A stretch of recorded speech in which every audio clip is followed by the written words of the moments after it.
Viewers ਫਿਰ ਦੁਬਾਰਾ ਤੁਹਾਡਾ ਸਵਾਗਤ ਹੈ ਪ੍ਰੋਗਰਾਮ ਸੱਚੇ ਸੱਚ ਵਿੱਚ ਜੀ। ਡਾਕਟਰ ਸਾਹਿਬ ਸਾਡੀ ਅਗਲੀ ਈਮੇਲ ਸਰੀ ਕੈਨੇਡਾ ਤੋਂ ਵੀਰ ਕਰਮਜੀਤ ਸਿੰਘ ਜੀ ਦੀ ਹੈ। ਇਹ ਲਿਖਦੇ ਹਨ ਵਾਹਿਗੁਰੂ ਜੀ ਕਾ ਖਾਲਸਾ ਵਾਹਿਗੁਰੂ ਜੀ ਕੀ ਫਤਿਹ।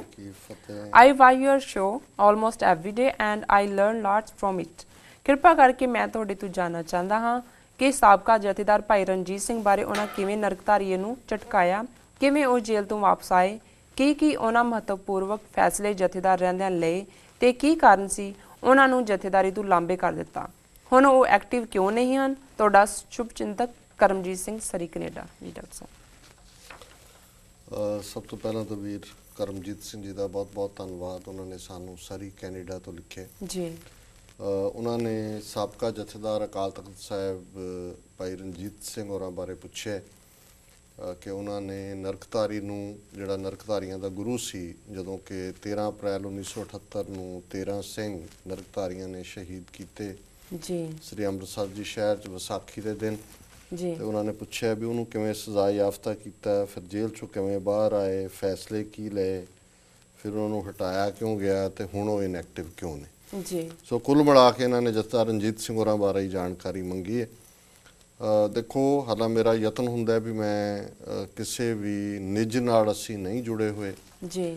ਅਸੀਂ ਹਮੇਸ਼ਾ ਕੋਸ਼ਿਸ਼ ਕਰਦੇ ਹਾਂ ਕਿ give the due where it belongs, ਜੀ, ਕਿ ਹਰ ਇੱਕ ਨੂੰ ਦਾ ਬਣਦਾ ਹਿੱਸਾ ਦਿੱਤਾ ਜਾਏ। ਇਸ ਲਈ ਅਸੀਂ ਜਦੋਂ ਆਲੋਚਨਾ ਵੀ ਕਰਦੇ ਹਾਂ, ਕ੍ਰਿਟਿਸਾਈਜ਼ ਵੀ ਕਰਦੇ ਹਾਂ, ਤੇ ਸਾਡਾ ਜਿਹੜਾ ਢੰਗ ਹੈ ਉਹ ਕਿਸੇ ਨੂੰ ਛੁਟਿਆਉਣ ਵਾਲਾ ਨਹੀਂ ਹੁੰਦਾ।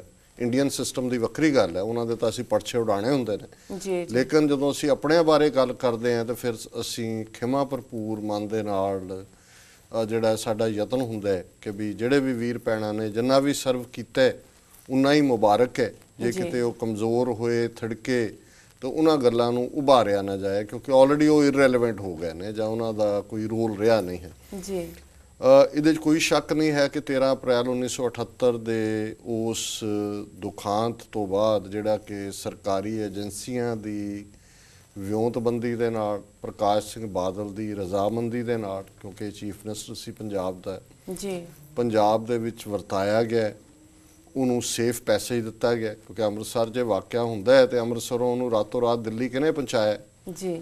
ਲਾ ਐਂਡ ਆਰਡਰ ਸਟੇਟ ਦਾ ਕੰਮ ਹੈ। ਜੇ ਸਿੱਖ ਮਾਰੇ ਜਾਂਦੇ ਨੇ, ਵਾਇਲੈਂਸ ਹੁੰਦੀ ਹੈ, ਉਹਦੀ ਪ੍ਰੈਜ਼ੈਂਸ 'ਚ ਹੈ, ਪਹਿਲੀ ਗੱਲ FIR ਰਜਿਸਟਰ ਹੁੰਦੀ ਹੈ, ਦੂਜਾ ਅਰੈਸਟ ਹੁੰਦਾ ਹੈ ਔਰ ਬੰਦਾ ਸ਼ਹਿਰ ਛੱਡ ਨਹੀਂ ਸਕਦਾ ਜੀ। ਔਰ ਫਿਰ ਕਿਵੇਂ ਉਹ ਕੇਸ ਟ੍ਰਾਂਸਫਰ ਕੀਤਾ, ਕਰਨਾਲ ਲੈ ਗਏ ਔਰ ਫਿਰ ਜਿਹੜਾ ਉਹਨਾਂ ਨੂੰ ਬਰੀ ਕਰ ਦਿੱਤਾ ਔਰ ਫਿਰ ਉਹੀ ਪੰਜਾਬ ਸਰਕਾਰ ਜਿਹੜੀ ਹੈ ਉਹਨੇ ਉਸ ਫੈਸਲੇ ਦੇ ਖਿਲਾਫ ਅਪੀਲ ਵੀ ਨਹੀਂ ਕੀਤੀ ਹਾਇਰ ਕੋਰਟ। ਸੋ ਜ਼ਾਹਰ ਹੈ ਜੋ ਬਾਦਲ ਅੱਜ ਕਰ ਰਿਹਾ ਹੈ 29 ਸਾਲ ਬਾਅਦ, 29 ਕਿਉਂ, ਤੁਸੀਂ 78 ਦੇ ਵਿੱਚ ਹੋਰ 6 ਸਾਲ ਜੋੜ ਦਿਓ, ਇਹ 35 ਸਾਲ ਪਹਿਲਾਂ ਦੀ ਗੱਲ ਹੈ ਕਿ 35 ਸਾਲ ਪਹਿਲਾਂ ਬਾਦਲ ਜਿਹੜਾ ਉਹ ਚੀਫ ਮਿਨਿਸਟਰ ਸੀ ਔਰ ਇਹ ਹੋਇਆ ਸੀ ਜੋ ਮੈਂ ਦੱਸਿਆ ਜੀ। ਸੋ ਜ਼ਾਹਰ ਹੈ ਵੀ ਸੰਤ ਜਰਨੈਲ ਸਿੰਘ ਖਾਲਸਾ ਪਿੰਡਰਾਂ ਵਾਲੇ ਜਾਂ ਬਾਹਰਲੇ ਜਿਹੜੇ ਸਾਡੀਆਂ ਆਊਟਫਿਟਸ ਪੰਥ ਦੀ ਚੜ੍ਹਦੀ ਕਲਾ ਵਾਲੀਆਂ ਸਨ ਕੈਨੇਡਾ 'ਚ ਖਾਸ ਤੌਰ 'ਤੇ, ਉਹਨਾਂ ਨੇ ਉਦੋਂ ਤੱਕ ਇੰਤਜ਼ਾਰ ਕੀਤਾ ਕਿ ਜਸਟਿਸ ਸਿਸਟਮ ਕੰਮ ਕਰੇ, ਕਿ ਇੰਡੀਅਨ ਸਿਸਟਮ ਦੋਖੀਆਂ ਨੂੰ ਸਜ਼ਾ ਦੇ ਔਰ ਜਦੋਂ ਉਹ ਕੰਮ ਨਹੀਂ ਹੋਇਆ ਤੇ ਫਿਰ ਜਿਹੜਾ ਆਪਣ ਹੱਥੀਂ ਆਪਣਾ ਆਪੇ ਹੀ ਕਾਜ ਸਵਾਰੀ ਹੈ। ਫਿਰ ਤਾਂ ਗੁਰੂ ਨੇ ਸਾਨੂੰ ਰਸਤਾ ਦੱਸਿਆ ਹੋਇਆ। ਸੋ ਉਸ ਸਾਰੇ 'ਚ ਜਿਹੜੇ ਦੋਸ਼ੀ ਸਨ ਉਹਨਾਂ ਦੇ ਵਿੱਚ ਮੁੱਖ ਦੋਸ਼ੀ ਜ਼ਾਹਰ ਹੈ ਕਿ ਗੁਰਬਚਨਾ ਜਿਹੜਾ ਕਿ ਮੁਖੀ ਸੀ, ਆਪਣੇ ਆਪ ਨੂੰ ਉਹ ਜਿਹੜਾ ਉਹ ਗੁਰੂ ਕੋਲ ਆਉਂਦਾ ਸੀ, ਗੁਰੂ ਗ੍ਰੰਥ ਸਾਹਿਬ ਤੇ ਤੋਂ ਉੱਪਰ ਗੱਦੀ ਲਾ ਕੇ ਬਹਿੰਦਾ ਸੀ। ਹੋਰ ਵੀ ਇਹਨਾਂ ਦੀਆਂ ਬਹੁਤ ਸਾਰੀਆਂ ਇਸ ਕਿਸਮ ਦੀਆਂ ਕਰਤੂਤਾਂ ਸਨ ਜਿਹੜੀਆਂ ਬਿਆਨੀਆਂ ਨਹੀਂ ਜਾ ਸਕਦੀਆਂ ਜੀ ਇਸ ਫੋਰਮ ਤੋਂ। ਸੋ ਉਹਦੇ 'ਚ ਜਥੇਦਾਰ ਰਣਜੀਤ ਸਿੰਘ ਹੋਰਾਂ ਨੇ ਕਾਫੀ ਮੇਜਰ ਰੋਲ ਅਦਾ ਕੀਤਾ ਦਿੱਲੀ ਦੇ ਵਿੱਚ ਨਰਕਧਾਰੀਆਂ ਦੇ ਭਵਨ ਤੱਕ ਪਹੁੰਚਣਾ, ਕਿਉਂਕਿ ਇਹ ਜਿਹੜੇ ਨੇ ਕਿੱਤੇ ਵਜੋਂ ਮਿਸਤਰੀ ਦਾ ਕੰਮ ਕਰਦੇ ਸਨ। ਸੋ ਉਸ ਦੇ ਲਈ ਉਹਨਾਂ ਨੇ ਆਪਣੀ ਥਾਂ ਬਣਾਈ ਕਿ ਨਿਰੰਕਾਰੀ ਭਵਨ ਤੱਕ ਕਿਵੇਂ ਪਹੁੰਚਣਾ ਹੈ, ਰਿਪੇਅਰ ਦੇ ਬਹਾਨੇ ਦੂਜੇ ਤੀਜੇ, ਕਿਉਂਕਿ ਹਥਿਆਰ ਅੰਦਰ ਲਿਜਾਣ ਦੀ ਗੱਲ ਸੀ। ਫਿਰ ਆਪਰੇਟ ਕਿਨੇ ਕੀਤਾ ਜਾਂ ਕੌਣ ਨੇ, ਉਹਦੇ 'ਚ ਹੋਰ ਵੀ 2 ਸਿੰਘ ਜਿਨ੍ਹਾਂ ਨੂੰ ਨਾਮਜ਼ਦ ਕੀਤਾ ਗਿਆ ਸੀ, ਉਹਨਾਂ 'ਚੋਂ ਤਾਂ ਸ਼ਹੀਦੀ ਪਾ ਚੁੱਕੇ ਨੇ, ਸ਼ਾਇਦ ਸਵਰਨ ਸਿੰਘ ਤੇ ਕਾਬਲ ਸਿੰਘ, ਮੈਂ ਜੇ ਨਾਂ ਗਲਤ ਲੈ ਰਿਹਾ ਹਾਂ ਤਾਂ ਮੈਨੂੰ ਮੁਆਫ ਕੀਤਾ ਜਾਏ ਜੀ। ਤੇ ਉਹਦੇ 'ਚ ਇਹਨਾਂ ਦਾ ਵੀ ਰੋਲ ਸੀ। ਸੋ ਬਾਕੀ ਤਾਂ ਇਹ ਜਿਹੜਾ ਡਿਬੇਟ ਹੁੰਦੀ ਹੈ ਕਿ ਪਰ ਉਹਦੇ 'ਚ ਇਹਨਾਂ ਦਾ ਮੇਨ ਰੋਲ ਸੀ ਔਰ ਉਸ ਤੋਂ ਬਾਅਦ ਉਹਨਾਂ ਨੂੰ ਜਿਹੜਾ ਲੁਕਾਉਣ ਦੇ ਲਈ ਸੰਤ ਪਿੰਡਰਾਂ ਵਾਲਿਆਂ ਨੇ ਵੀ ਕਿਵੇਂ ਕਿੱਥੇ ਸੇਫ ਰੱਖਣਾ ਹੈ, ਕੀ ਰੱਖਣਾ ਹੈ ਜੀ, ਉਹ ਕੁਛ ਘਰਾਂ 'ਚ ਰਹੀ ਦਰ ਫਿਰ ਅਲਟੀਮੇਟਲੀ ਗੁਰੂ ਨਾਨਕ ਨਿਵਾਸ 'ਚ ਆ ਗਏ ਸੀ। ਹੁਣ ਇੱਥੋਂ ਤੱਕ ਤਾਂ ਜਿਹੜਾ ਕਾਫੀ ਅੱਛਾ ਰੋਲ ਰਿਹਾ।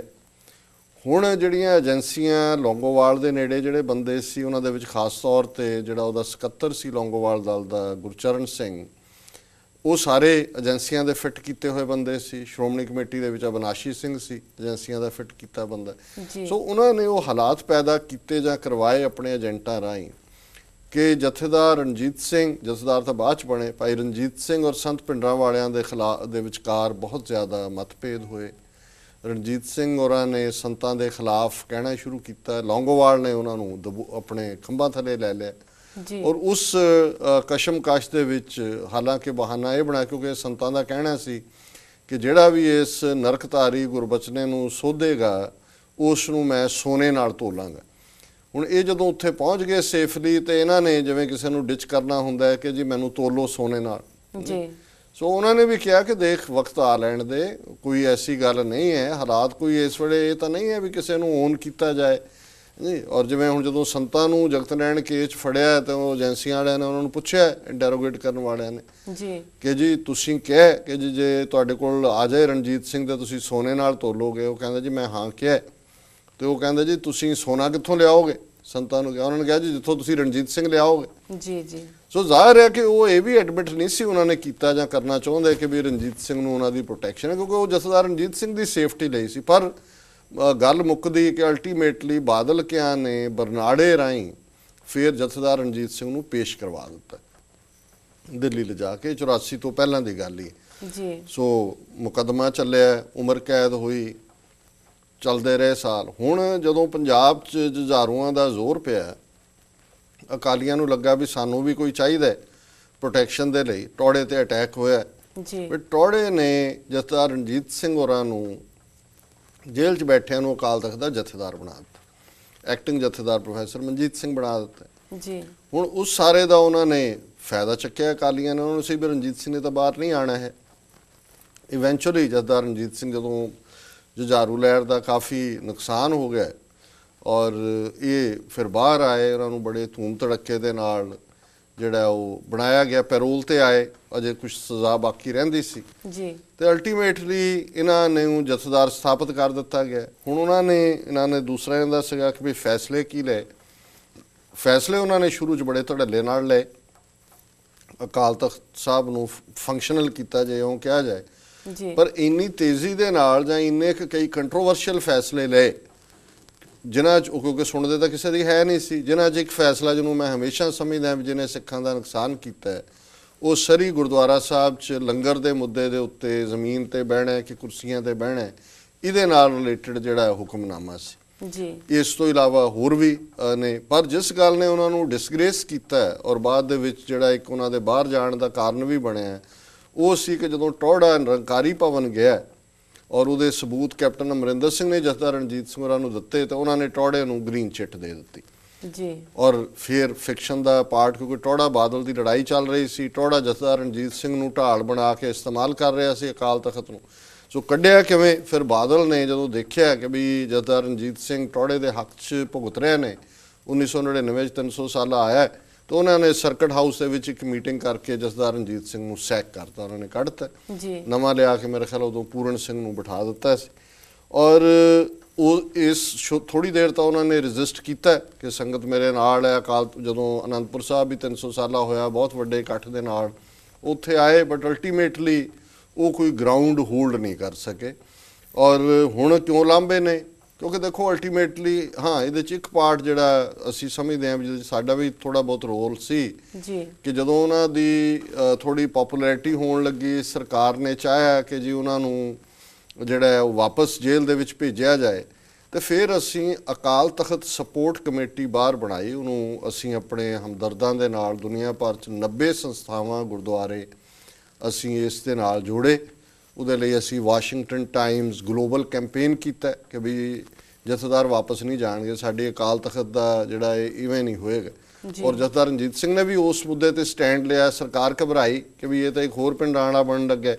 ਆਈ.ਕੇ. ਗੁਜਰਾਲ ਪ੍ਰਾਈਮ ਮਿਨਿਸਟਰ ਸੀ, ਸੋ ਉਹਨਾਂ ਨੇ ਕਰਾ ਕੇ ਵਿੱਚੋਂ ਹੀ ਜਿਹੜਾ ਉਹ ਖਤਮ ਕਰ ਦਿੱਤਾ ਔਰ ਜਥੇਦਾਰ ਪੂਰੇ ਮਜ਼ਬੂਤੀ ਦੇ ਨਾਲ ਜਥੇਦਾਰੀ ਦੇ ਅਹੁਦੇ ਤੇ ਬੈਠੇ। ਜੀ ਪਰ ਦੋ ਗੱਲਾਂ ਜਿਹੜੀਆਂ ਮੈਂ ਸਮਝਦਾ ਵੀ, ਕਿਉਂਕਿ ਅਸੀਂ ਨਿੱਜੀ ਤੌਰ ਤੇ ਅਕਾਲ ਤਖਤ ਸਪੋਰਟ ਕਮੇਟੀ ਦੇ ਲਈ ਅਸੀਂ ਕਈ ਮਹੀਨੇ ਲਾਏ, ਉਹਨੂੰ ਆਰਗੇਨਾਈਜ਼ ਕੀਤਾ, ਕਿ ਜਦੋਂ ਇਹਨਾਂ ਦਾ ਕ੍ਰਾਈਸਿਸ ਟਾਈਮ ਸ਼ੁਰੂ ਹੋਇਆ ਤੇ ਇਹਨਾਂ ਦੀ ਇੱਕ ਫੁੱਲ ਫਲੈਜਡ ਲੈਟਰ ਜਥੇਦਾਰ ਰਣਜੀਤ ਸਿੰਘ ਜੀ ਦਾ ਇੰਡੀਅਨ ਐਕਸਪ੍ਰੈਸ ਦੇ ਵਿੱਚ ਛਪਿਆ, ਫੁੱਲ ਪੇਜ ਐਡ ਦੇ ਤੌਰ ਤੇ, ਜਿਹਦੀ ਪਹਿਲੀ ਲਾਈਨ ਸੀ, neither I am a Khalistani nor a supporter of Khalistan.